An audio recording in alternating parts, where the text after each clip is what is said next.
Contraportada. Análisis de Contraportada con el maestro Alfonso Zárate.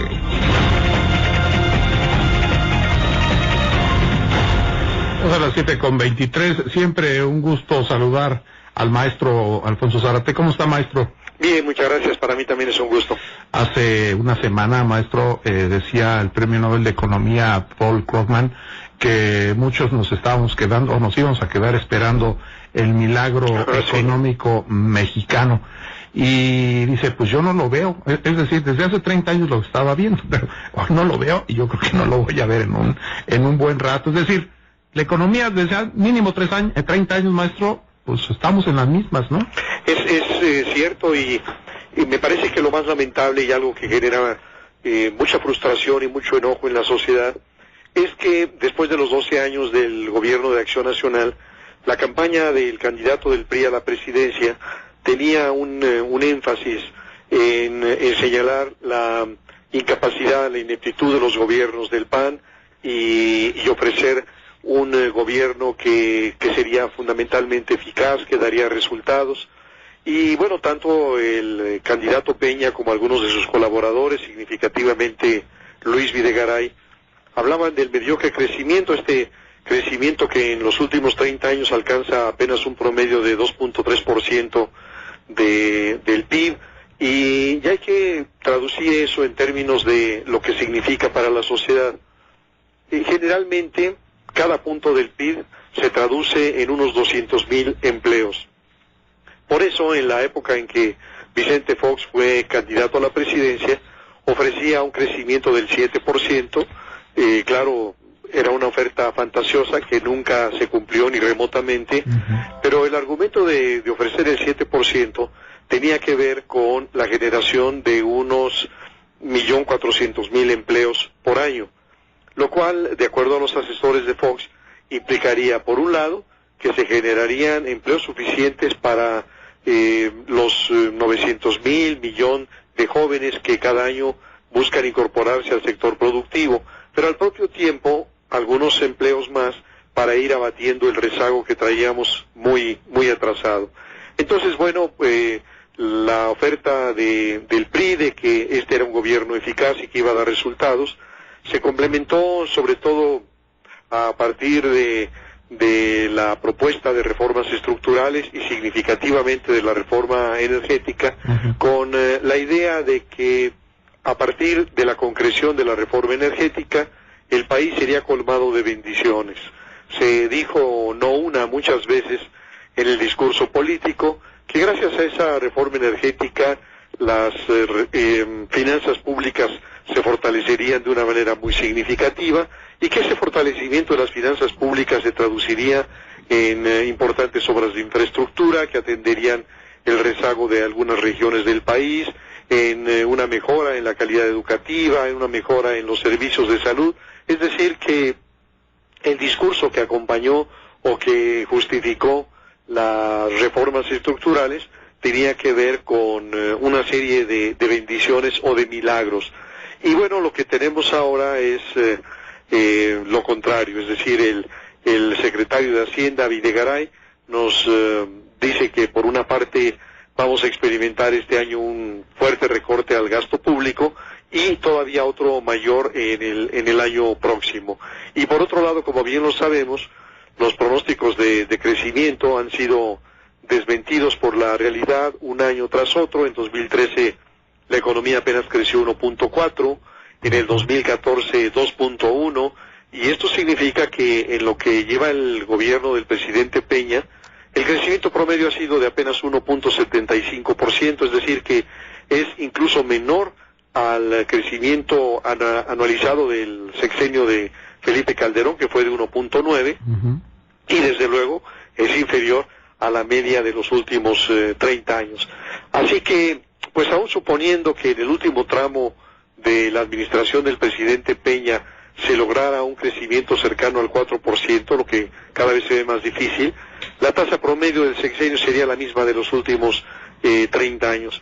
Y es este dato el que genera tanta irritación en sectores de la sociedad, porque por un lado resulta con que las promesas del milagro mexicano se ven cada vez más distantes, y por el otro lado, el otro ingrediente de molestia es el ver que la clase gobernante parece totalmente distante de esta realidad. En otro mundo, doctor. En otro mundo, mientras nos piden a nosotros ajustarnos el cinturón, ellos siguen gastando como en los mejores años, y desde luego eso lo vemos, como lo comentamos la semana pasada, en el caso del helicóptero de Conagua, de David Korenfeld, pero lo vemos también el domingo, nada menos antier, cuando para el arranque de la campaña de Silvano Aureoles, el candidato del PRD a la gubernatura de Michoacán, se hace acompañar por políticos importantes perredistas, el propio presidente del partido, Carlos Navarrete, pero también el gobernador de Guerrero y el gobernador de Morelos, Graco Ramírez, y todos llegan en helicóptero. Entonces, este tipo de hechos son cada vez más inadmisibles y cada vez más reprobados por la ciudadanía. Esta inconsciencia, esta insensibilidad de la clase gobernante que están viendo la tempestad y no se hincan. Sí, todavía no sé si usted está de acuerdo, maestro. Todavía hay una especie de estructura de psicología paternalista en la sociedad mexicana, a pesar de que ha cambiado muchas cosas. Y si el papá, digamos, da un mal ejemplo, es decir, te dice, oye, pues no fumes, fuma, no tomes, y toma, sí. O pues se roba cosas del supermercado, y los hijos lo ven, o agarra el helicóptero del vecino y se lo lleva, y pues el hijo va a decir, bueno, oye, y tú no lo hagas, claro. Decir, oye, pues espérame, pues, ¿cómo el hijo, el ciudadano común va a cumplir con la regla, con la ley, con el marco jurídico, si quien tiene que poner el ejemplo no lo hace, ¿no, maestro? Sí, así es. Sí. Pues es simplista pues lo que le muestro, pero creo que eso va por ahí, ¿no? Sí, yo pienso que cuando revisamos la historia de México, y yo no sé desde cuándo, hemos padecido a una clase gobernante verdaderamente voraz. Son excepcionales los casos de presidentes honestos como en su momento Adolfo de la Huerta o Emilio Portes Gil o Adolfo Ruiz Cortines, que finalmente no heredaron fortuna, que manejaron con probidad el enorme presupuesto en sus manos, y son más bien la regla, la mayoría de presidentes, de gobernadores, de alcaldes que han terminado su gestión enriquecidos. Y algunos se preguntan por qué, si esto ha sido la regla, hoy se percibe mayor indignación de la ciudadanía. Y yo creo que quizá una de las explicaciones tiene que ver con el hecho de que aún en los años de autoritarismo priista y de enriquecimiento de los gobernantes, hubo tramos importantes en los cuales hubo un crecimiento significativo de la economía.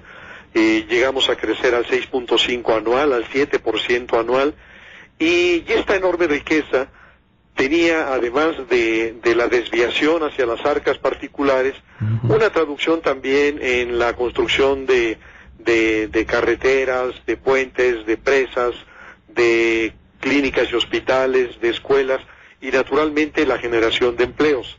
Yo formo parte de esa generación a la cual le tocó todavía, a partir de la enseñanza pública, el ascenso social. Es decir, que el hijo del trabajador, el hijo del obrero, del campesino, a través de la educación tenía la oportunidad de mejorar su nivel de vida, su estatus social, porque se generaban más empleos y más oportunidades. El problema ahora es que la clase gobernante sigue disfrutando de las mieles del poder, pero no está repartiendo, es decir, la economía estancada 30 años, la falta de empleos para estos millones de jóvenes que hoy están en la nada, en la desesperación. Algunos desde luego han emigrado a Estados Unidos, otros se dedican al comercio informal, sí. Otros más están vinculados a la delincuencia, y además creo que hay otros datos interesantes. Uno es el avance en términos de transparencia, es decir, que cada vez les cuesta más trabajo ocultar estos atracos. En segundo lugar, que la tecnología hoy permite a muchísimos ciudadanos el poder registrar a través de sus teléfonos celulares los excesos que ven, como ocurrió en el caso de la semana pasada con Korenfeld. Y entonces un ciudadano, un vecino que observa estos hechos, los registra, los sube a las redes, y entonces todo esto tiene una resonancia en los medios. Así que la buena noticia después de todo es que hoy hay menos impunidad, que hay una censura social que genera una presión. Lo que estamos esperando, Héctor, desde luego, es que a esta presión corresponda una sanción ejemplar de parte de la autoridad. Y desde luego, en el caso de Conagua se están tardando mucho, ha pasado una semana y todavía no conocemos el cese fulminante, a pesar de la evidencia y del reconocimiento del propio Korenfeld de este hecho irregular, que no solamente viola la ley de responsabilidades de los servidores públicos, sino también es constitutivo de un delito que se llama peculado. Así que, bueno, hay razones para la molestia de la ciudadanía. Pues sí, con toda razón, maestro. Yo le agradezco como siempre. Un abrazo, doctor. Igualmente, el maestro Alfonso Zárate, aquí en Contraportal.